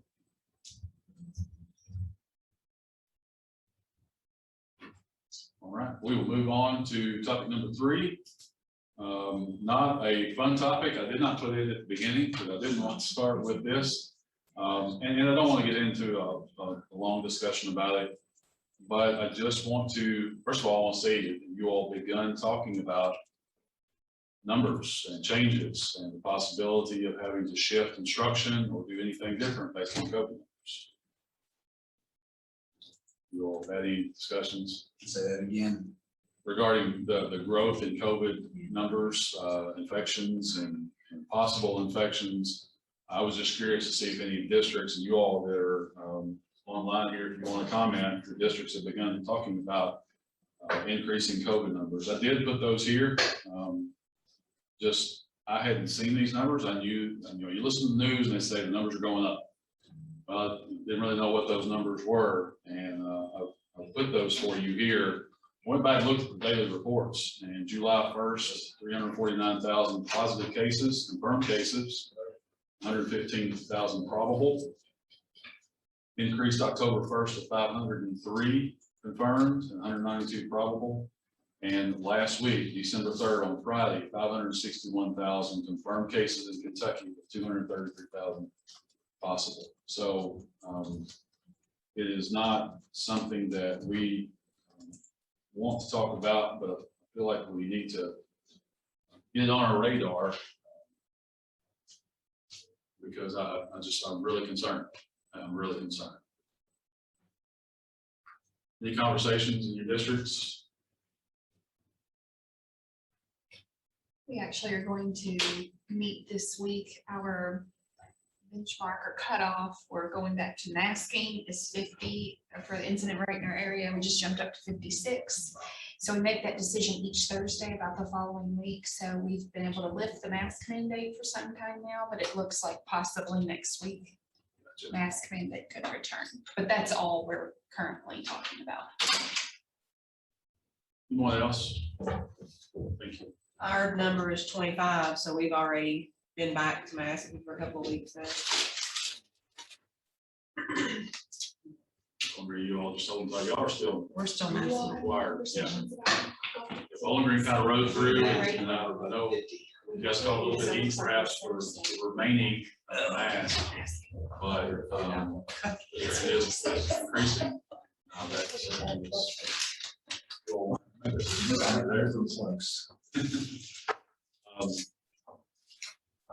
Yeah, a lot of our districts, I know there's pressure from staff, from kids, from parents to not be masked. And so, and I mean, no fault. I mean, gosh, we're not masking in Greg. I mean, we're mascots on Greg. So we made that decision as well. But as we're looking at these numbers increasing, it's certainly something that just want to throw it out there. I ran across this article, and I can't link the whole article from Education Week because copyright concerns, but I did put a couple of excerpts in there about it that provide a little bit of context for what's going on. And it talks about the number of people vaccinated and masked, and it's really going to take, for me, that kind of got my attention. Wait for it to come up here on my computer. Come up, I'll tell you what they said. We've had to actually mask some schools. Obviously, they just were having high numbers, and I like that just per school. Versus saying, well, you get to 50, or like that's what we say before you mask the entire district. But I just keep thinking it's almost smarter to do it by classroom or by school or by, that way you kind of, where your numbers are, it's where you deal with it. To me, that's common sense, but it's I understand that the public doesn't. Sure. Always. But you all, yeah, you definitely have the challenge of, you've got a lot of people who want your attention and want their opinions heard and want their way of doing things heard, and you have that pressure from all sides, whether it's from students or staff or community and parents. And so I do think about you all every day. I think about the challenges that you're going through as a business school. I see that. I see the things you're going through are continue to be hard. And I know discipline, I know there's just so many things that are, we just couldn't have anticipated. We felt like we were going to shut down for 2 weeks and come back to school and everything's going to be normal. We thought, okay, if we get through this year, then we'll shut down for the summer, it'll go away, it might be normal. I know this year has been even harder. This past year has been harder, so continues to be. So, you can get that article on hotspot here, and it's not opening that link. But anyway, Education Week's got a couple of excerpts there. It's just interesting. It's 2 short paragraphs. If you want to read that, I've got the link there for confirmed cases. If you want to go to the source online and see those numbers, that information is reported every day. That was somewhere I had not been. I actually kind of dug to see what the numbers, what the trend was looking like. Went to this website. You can look every single day at the numbers per day, and unfortunately, it is trending up. It was amazing that last year at Richmond, I don't think there was a single case of flu. They had masks on, and nobody got the flu. And COVID was relatively under control, but I'm just concerned about what's going to happen this year. And I know for many of you all, I mean, we're a week and a half from Christmas break. I don't foresee, I've not heard of districts making a big move toward masking here in the last couple of weeks of school, and I get that. But also can perceive that if things continue to go up, certainly over the holidays, people will be cooped up together. Everybody will be moving around for the holidays. I just fear that we'll see the growth in this take place over the holidays with return in January. I guess my point for this is just to encourage you all to be thinking in the midst of everything else you're dealing with and thinking about. Don't want to be a Debbie Downer, but also the reality is this something you may face when you return in January?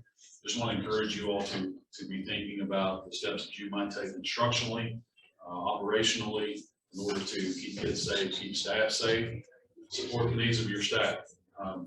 There are, and let me just kind of put in a plug here for our SEL staff. We've got 2 or 3 people right now who are offering some pretty intense support in the area of SEL for our districts and for individual schools. So I know the holidays will be refreshing for our districts and our schools, but especially when you come back this spring and you start kind of getting the routine. If you need some support for your adults, for your kids, in the area of SEL, please reach out to us.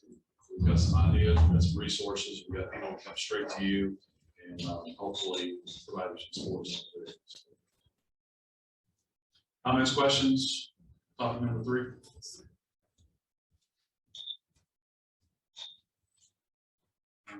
Item number 4 is support for SEL students, and this is something that Lisa sent to me just a day or 2 ago. It was a question that she had, and I just put it on here. I started looking around at some things, and I found a multitude of articles. And kind of like I felt like pasting one, I need to paste them all on there. But also, I know that your needs are different. Some of you all, you can count the EL students you have on one hand. Some of you count them in the hundreds. And so and I'll just tell you an interesting story. My wife is an EL teacher. And so I have a unique knowledge and understanding as a school administrator about the EL population, how the EL programs work. And she was in Warren County at Jennings Creek Elementary, which has the highest percentage of EL students of any Warren County school. I think their total number was around 350, 375 students in the school of about 700. They were I believe close to 50% in the 40s. But anyway, she was a 2nd grade EL teacher. She had 60 students, 60 EL students in 2nd grade. She and I are from Logan County originally. And so an opportunity came along in Logan County to be the EL teacher in Logan County. She applied for it and she got it. She went to Logan County and there were 48 students in Logan County, in the whole district. So she had 60 in her grade level at 8th grade and 48 in the entire district in Logan. So that has been certainly an educational experience for her and for me, hearing the stories and the differences between the two. So I know that the challenges that small districts face are there. You're not without challenges, whether you got 5 kids or 500 kids, you or 5,000 kids who are EL. You all have challenges, and those are different. And we do have some support in that area. Skip Clevenger is he worked at the district level in Warren County, retired from there, he came to Greg. He offers our EL supports. He's also working with our diversity, equity, and inclusion, things that we're working on right now. But to get to the point, I had been talking to Skip over the last few weeks about offering some support to our districts. So I just really, for this topic, I just want to take just a minute and see if any of you all have specific needs that you want to bring up.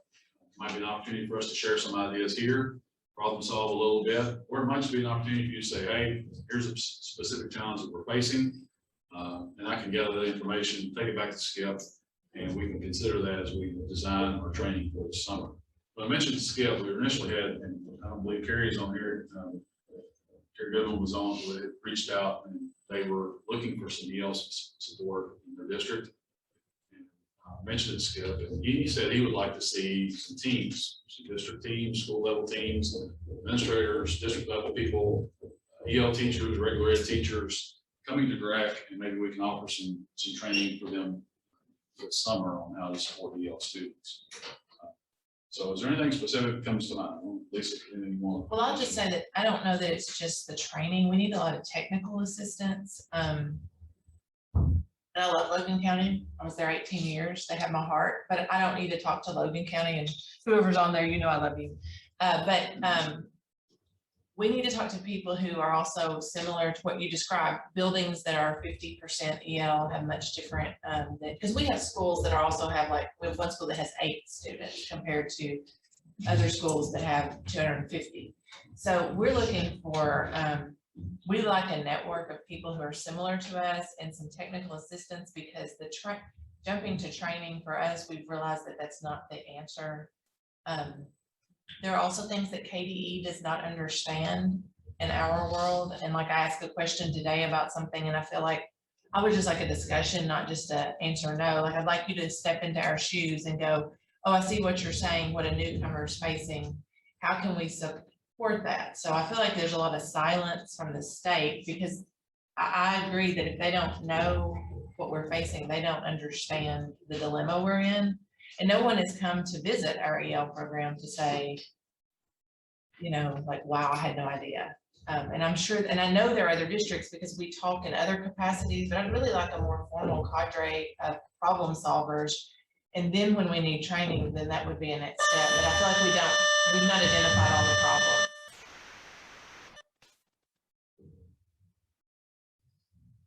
That's great, great feedback. And that's one of the challenging parts of this is, yeah, I mean, again, you've got a school that's got 50, you've got a grade level that's got 50. And you've got a district that's got a few, you've got a district that's got a lot, you've got a district that may have some community support and services.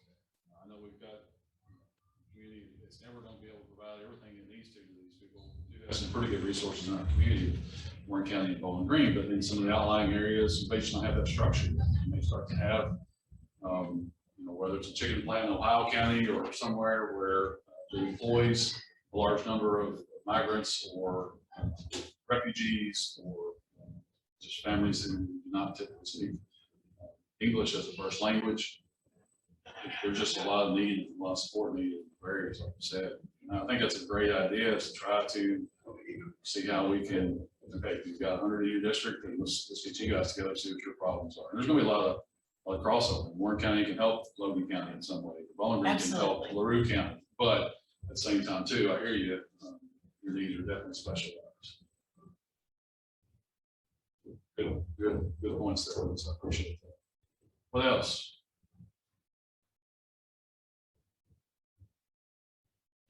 What are some of the challenges, those of you who have EL students, what are some of the challenges they're facing right now? I'd love to be able to present some of this to Skip. We've got an EL network, and so hopefully the people from your district and maybe some of you all are participating in the EL network. Doesn't mean really frequently, and maybe that's something we need to look at, is having a more frequent opportunity to get together and talk. But Skip does a great job with that network, but also realize that sometimes it's hard when you've got that broad mix of people.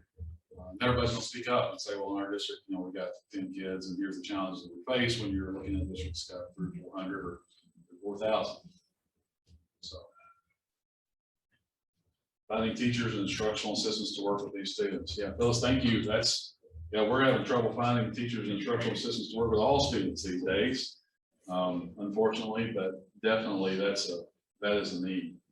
And Phyllis, it's not, I mean, you can hire a warm body, but the needs of these kids, you gotta have a heart for them. And that's what I've learned from my wife, is she has sat back and watched people, whether, wherever it was, she's seen people who may or may not be a part of the EL program. If you got people in your school or district who don't understand, or maybe it's not a priority for them to connect to these kids, then that's hard on those kids. They are easy to fall between the cracks. They're easy to blend in.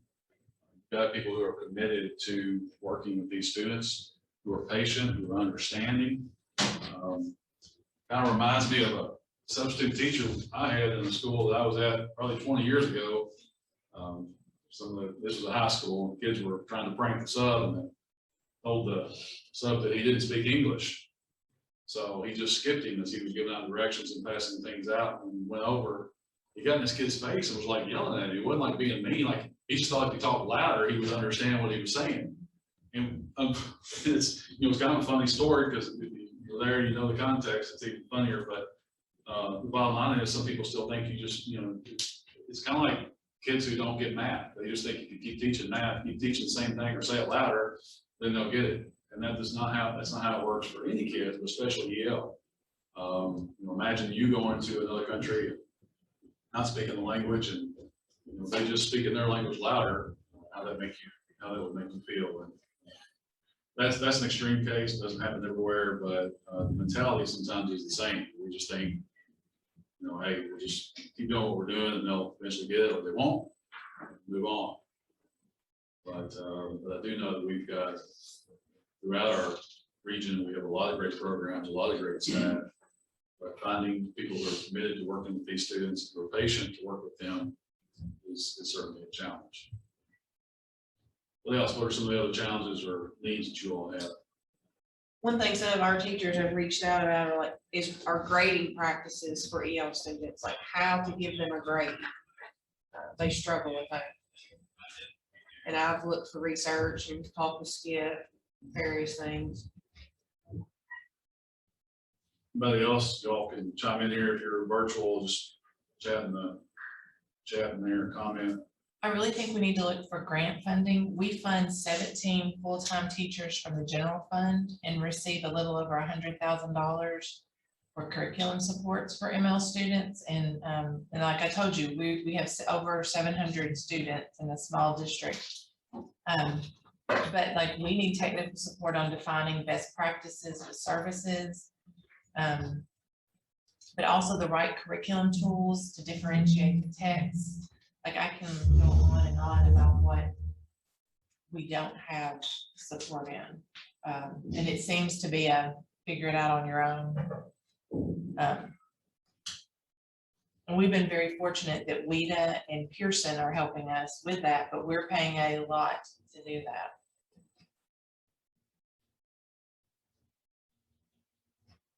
We have trouble finding interpreters who will interpret on the spot, and we have 4 full-time interpreters who work in classrooms, 2 Swahili and 2 Spanish. But like, if we want a message sent out quickly, we struggle to find something because we do have 51 languages.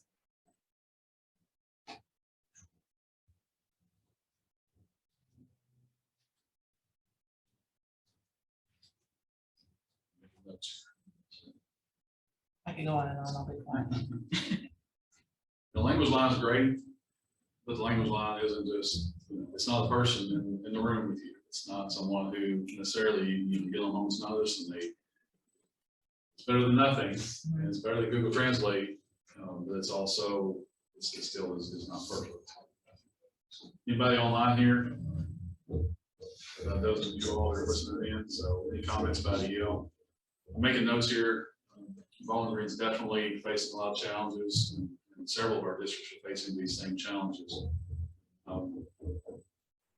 Funding is, I mean, that's you hit that square on the head. It is unreal to me how little funding is given to EL, specifically to run our EL program. And we are having to dip into general fund, and that's, I mean, that's just, I mean, I'll just say it's not fair for large districts who have. We're a small district. Well, large EL population, yeah, small district, large EL population. But regardless, when you're having to take hundreds of thousands, tens of thousands, or hundreds of thousands of dollars out of your general fund to support EL students in the way that they need it. Here's the thing, it's like everything else. There's the expectations from state feds, and here's the money. And they, the expectations tend to be higher than the money to support them. So we're left often trying to supplement that. So as we always say, talk to your legislators. That's sometimes productive and sometimes not. Hopefully your superintendents and hopefully we at Greg can influence that just a little bit. Yeah, Phyllis, you get $26,000 for 80 students, same with gift. And you're right. That's definitely a concern on both ends there. We definitely need to change the funding structure for EL. It's just not. I was at the board meeting, and Skip, I believe, was the one who presented information about funding to Warren County schools to the board. And I remember sitting in that meeting just being blown away at the amount of money spent versus the amount of money received for our EL students, and it was a huge discrepancy. So I'm glad you mentioned the possibility of grants, because I will go back and talk to Dale. Dale is going to be transitioning to more of a role in grants. So Dr. Dale Goatley, I will be talking to him and at least get that on his radar. We'll make any promises because we may not have anything that comes along, but I'm glad you said that. I really am glad. And as I think about it now, because my wife's an EL teacher, and I feel like the principal I had, even before she was an EL teacher, that was a group that I just had a lot of passion for. But certainly my wife getting involved with that, I've learned more aware, more understanding of how that works. And so I really hope that we can help you all look for ways to support those kids. But I'll be talking to some of our people back at the office and looking at some things. I'm very hopeful we can help. Just don't know yet what that's going to look like. Another thing we've struggled with is it a language barrier? Is it lack of formal education, or does this child truly have a learning disability? That's a struggle. We're struggling with that too. Yes. Well, back to your comment about grading too, and that's so hard. Teachers are tasked with assessing learning in some way, and you don't always know. Sometimes you think, oh, they're just being lazy, or or there's a learning disability, or there's something else that is impacting the work that they're doing. And certainly there is. There could be multiple things. The thing that, and when I talk about teachers and training teachers and helping them understand, the thing that they don't realize often, unless they hear it from you all or from their principal, is the level of trauma. I mean, they are literally running out of their country that they've known their entire lives, whether it's been 8 years or 38 years. They are running from violence, from trauma, from all things unimaginable to get to a country that, I mean, imagine coming from having nothing, living in a tent, living in a refugee camp, and then showing up here. And you look around and think about walking into our school. I mean, we cannot even fathom what that's like for them, what a culture shock it is. I'll tell you a story. My wife shared with me that I I don't think it was at their school, but it was at another Warren County District school. They kept providing this family with food. At least every week, they were sending bags of food, canned goods, other things, sending it home with these kids. And they started noticing the kids are just ravaging. They're just eating lunch like they're starving.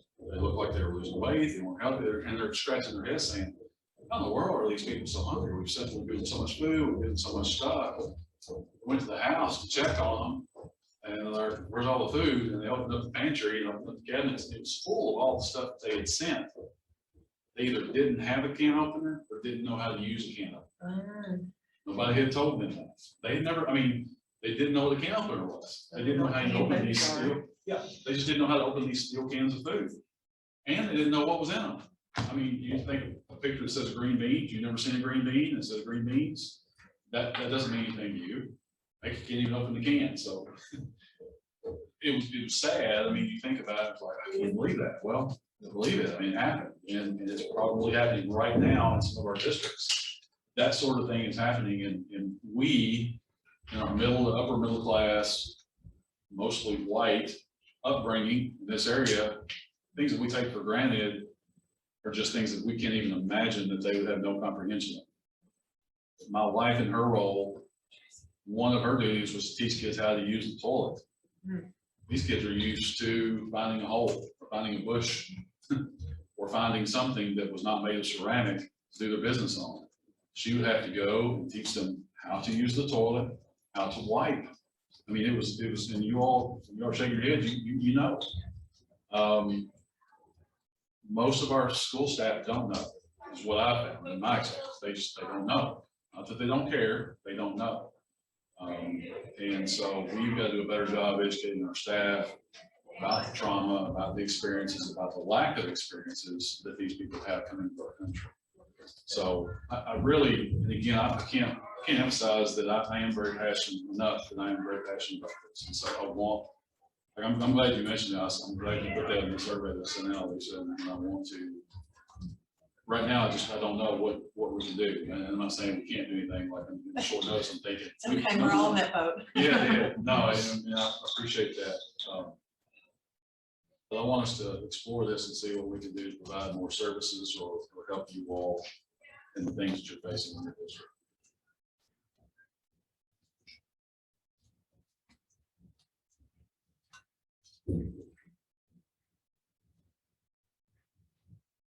We can take some time here for just a minute.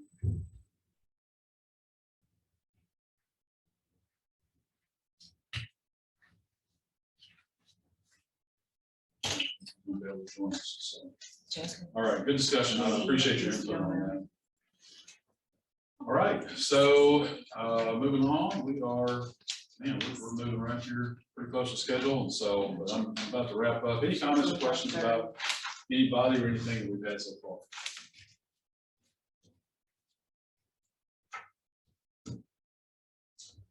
I have scrolled the last page of the agenda. I have the calendar. Our next meeting will be in February. I meant to add that to this. Yeah, there it is. The bottom page 3, February 4th at 8:30, and that is at Greg. So yeah, there it is. It's not showing up, but it is now.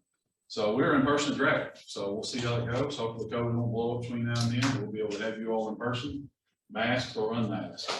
We'll try to make that happen. If you've not had the opportunity, I'd like for you to click on the DIL directory, second link there on page 4.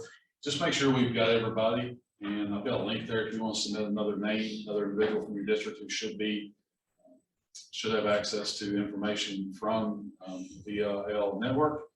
Please make sure they're on that list so I can include them in our distribution. Upcoming opportunities, MTSS, Lunch and Learn, we talked about that. Motivational interviewing, I want to touch on that real quick.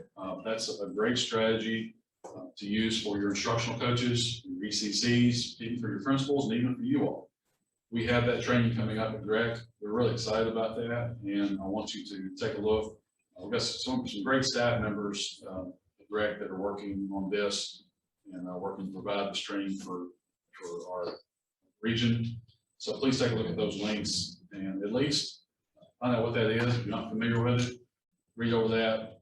And if you need some help selling this to your superintendent, your finance person, your principal, whatever, to get people on board, then let us know, and we can provide you additional information as well.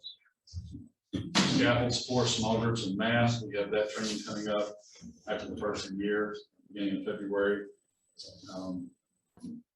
Empowering students with disabilities, we have a flyer there for that. And then there's some asynchronous opportunities. I know as spring comes along, you all are in charge of professional development, making sure everybody's got their hours and days in. So we want to pursue some asynchronous opportunities that individuals can complete in their time, and those are there. We are in the process of updating our website and our flip book.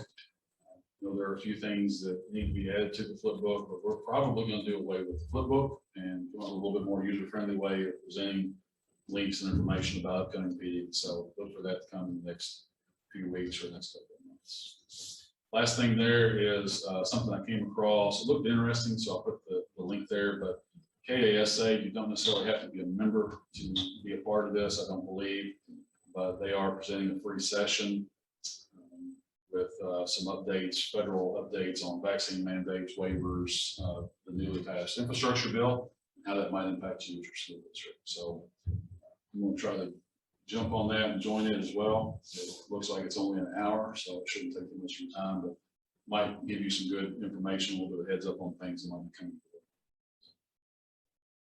Questions, comments? Anyone? Anything else that's on your mind that you want to throw out to the group and share or discuss? If any of you online are hungry, you come. I've still got some chicken biscuits and some fruit, Chick-fil-A, still got coffee. We'll keep you some here if you want to come get it. I'm expecting this group in the room with me to finish as much off of that as possible, so I'm scared of that. Comments, questions, remarks? All right. Thank you all so much. I appreciate it. Look forward to seeing you in February. Good day. As always, please reach out and let me know how we can help you.